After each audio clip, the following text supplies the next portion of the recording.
Hello and Namaste. Welcome to BNB class. BNB class मा तपाईहरुलाई स्वागत छ। आज अर्थशास्त्र मोड्युल अन्तर्गत बृहत अर्थशास्त्रसँग सम्बन्धित उपभोक्ता व्यवहारको एक धेरै नै महत्त्वपूर्ण सिद्धान्त अपेक्षित उपयोगिता सिद्धान्तको दोस्रो भाग लिएर तपाईहरु समक्ष आएको छौं। Today we shall be discussing an important theory related to consumer behavior under macroeconomics module. Expected utility theory. This is the second part of the same video. The first part has been explained earlier. But before I begin today's session, if you are new to our channel and you have not subscribed the channel yet, I request you to please subscribe to the channel and do not forget to press the bell icon so that you will be notified for any latest releases and updates. आजको class सुरु गर्नुभन्दा पहिले यदि तपाई हाम्रो च्यानलमा नयाँ हुनुहुन्छ र अहिलेसम्म पनि च्यानल सब्स्क्राइब गर्नुभएको छैन भने कृपया च्यानल सब्स्क्राइब गरिदिनु र बेल आइकन प्रेस गरिदिनु। यसरी हामीले अपलोड गरेको कुनै पनि नयाँ भिडियोजको सूचना तपाईले पहिले नै प्राप्त गर्न सक्नुहुनेछ। So let's begin. Consumption under risk and uncertain situation, जोखिम र अनिश्चित अवस्थामा उपभोग। जसरी कि पहिलो भिडियोमा मैले भनेको थिएँ कि योसँग सम्बन्धित हामीसँग दुईटा सिद्धान्त छ। पहिलो सिद्धान्त इन्टरटेम्पोरल चोइस इन कन्जम्पसन, अन्तर अवधिमा छनौटको सिद्धान्त भनेर हामीले पहिले नै पढेको थियौं। त्यसको लिंक मैले पुनः यो भिडियोमा पनि दिएको छु, त्यहाँबाट तपाईले त्यो अध्ययन गर्न सक्नुहुनेछ। आज हामी यहीसँग सम्बन्धित दोस्रो सिद्धान्त न्युम्यान-मोर्गेस्टर्न युटिलिटी इन्डेक्सको बारेमा हामीले कुरा गर्नेछौँ। यसको पहिलो भाग पनि हामीले पहिले नै अपलोड गरिसकेको छौं हाम्रो च्यानलमा। मैले लिंक माथि दिएको छु। तपाई पहिले त्यो भिडियोज हेरेर अनि त्यसपछि मात्र यो भिडियो हेर्नु होला, नभए अलिकति बुझ्न गाह्रो हुन्छ किनभने त्यहाँ हामीले यही सिद्धान्तको बारेमा, त्यसको अवधारणा र कन्सेप्टहरुको बारेमा हामीले अध्ययन गरेका छौं। In today's video we shall be discussing the second part of Newman-Morgenstern utility index. The first part I have already explained and I provided the link. I suggest you first visit and watch that video and then come back again to watch this video so that you will understand today's discussion very easily. So I believe you have already gone through the video. So whatever the concept that I have shown on your screen, you must have understood already, but still I will explain in a very brief.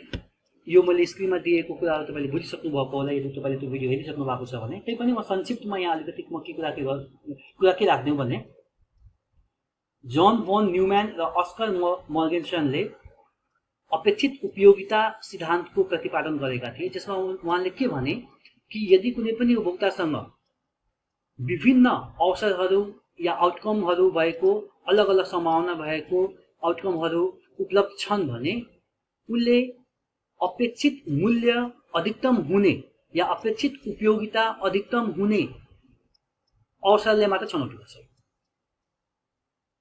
In this theory, Newman and Morgenstern has explained that whenever there are different choices available to any consumer with various outcomes and probability associated with it, then the consumer will always choose that option which will maximize the expected value of the utility.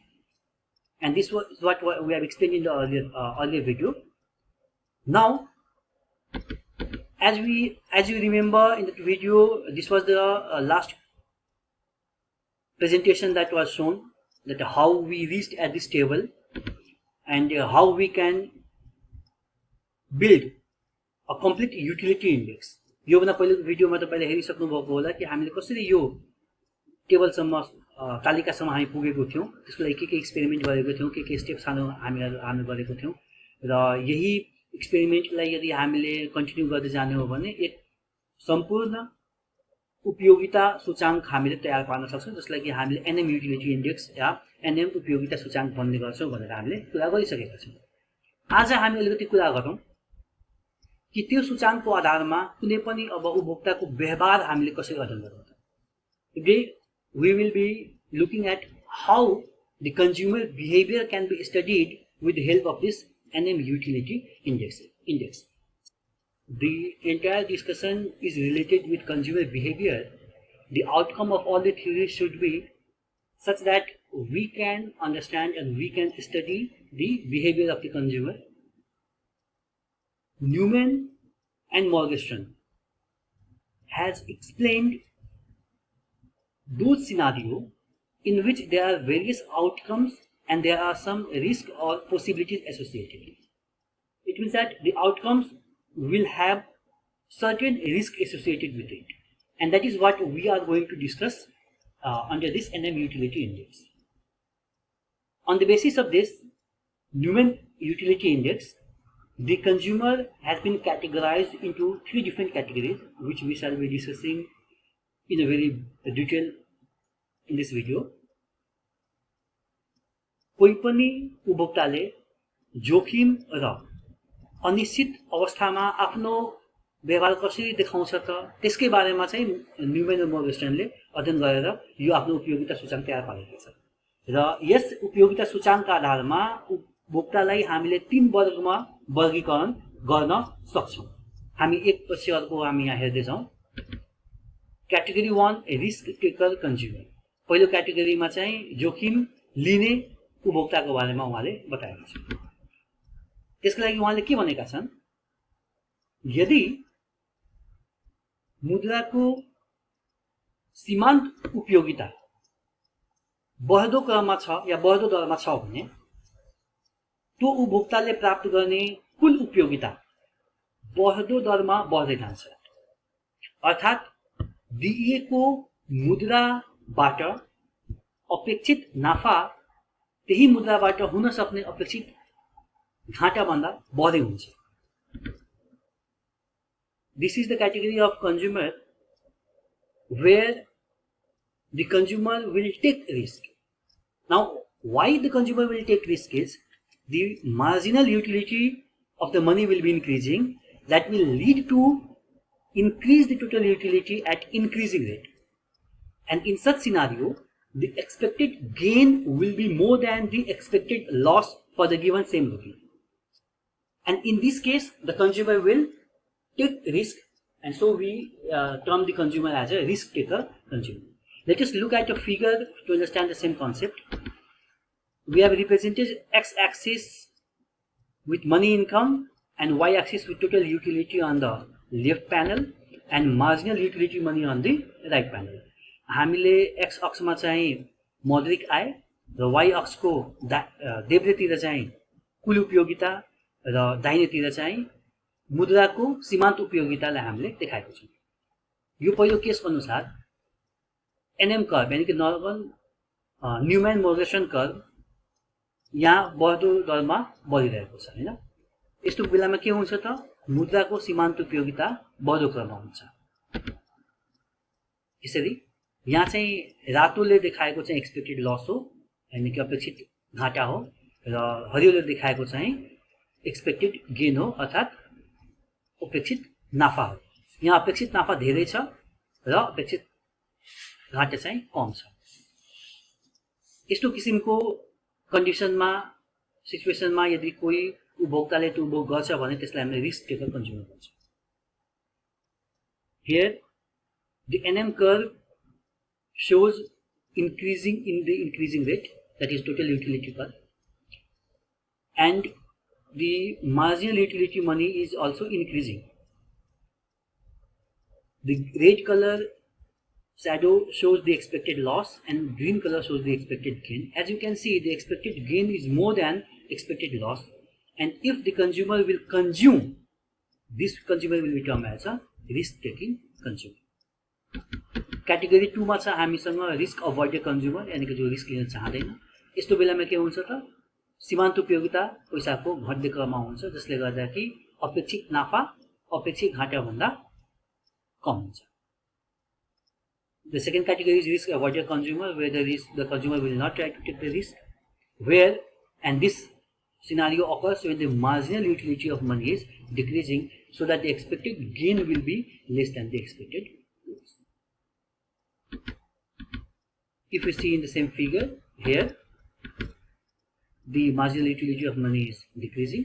यहाँ चाहिँ मुद्राको सीमान्त उपयोगिता घट्दो क्रममा छ जसले गर्दा कि एनएम कर्व अर्थात् टोटल युटिलिटी कर्व या कुल उपयोगिता कर चाहिँ घट्दो क्रममा बढिरहेको छ। यहाँ एक्सपेक्टेड लस यानि कि अपेक्षित घाटा अपेक्षित नाफा भन्दा धेरै छ, अर्थात् अपेक्षित नाफा कम छ, अपेक्षित घाटा धेरै छ।